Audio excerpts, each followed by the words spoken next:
Asmaul Husna itu ada berapa? 3 aja dari 99. Di sini Ibu akan membacakan dalil Asmaul Husna dalam Quran surat Al-A'raf ayat 180 yang berbunyi A'udzubillahi minasyaitonirrajim. Bismillahirrahmanirrahim. Walillahil asmaul husna fad'uhu biha, yang artinya hanya milik Allah nama-nama yang indah, maka bermohonlah kepadanya dengan menyebut nama-nama itu. Quran surat Al-A'raf ayat 180. Kemudian cara ini dulu ya, contoh penerapan dalam kehidupan sehari-hari. Nanti Ibu tanyain satu-satu. Itu termasuk meneladani Asmaul Husna yang mana?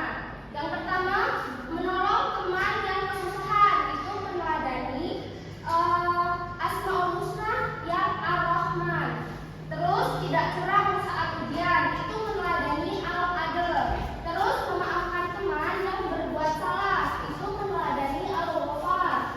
Terus menjaga ucapan agar tidak menyakiti. Itu meneladani As-Sami. Dan yang terakhir, menepati janji kepada orang lain. Itu meneladani Al-Amin. Selanjutnya, cara membiasakan diri mengamalkan nilai Asmaul Husna, menghafal dan memahami maksudnya atau maknanya satu persatu. Yang pertama, kita bisa menyebut Asmaul Husna dalam doa. Misalnya kita sebelum doa melafalkan Ya Rahman dan Ya Rahim. Itu kan artinya Maha Penyayang dan Maha Pengasih. Terus selanjutnya itu meneladani sifat-sifat Allah dalam perilaku keseharian kita.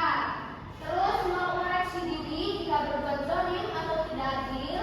Dan yang terakhir, menjadikan Asmaul Husna sebagai pengingat moral dan spiritual.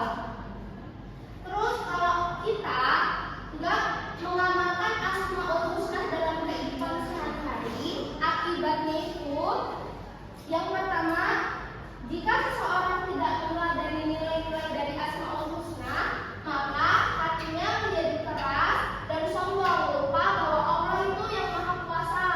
Terus yang kedua, mudah berbuat zalim, tidak adil dan sulit memaafkan. Yang ketiga, jauh dari kasih sayang Allah karena tidak mencontohkan sifat Rahman dan Rahimnya.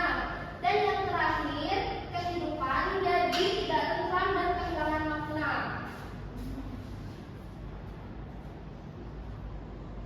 Coba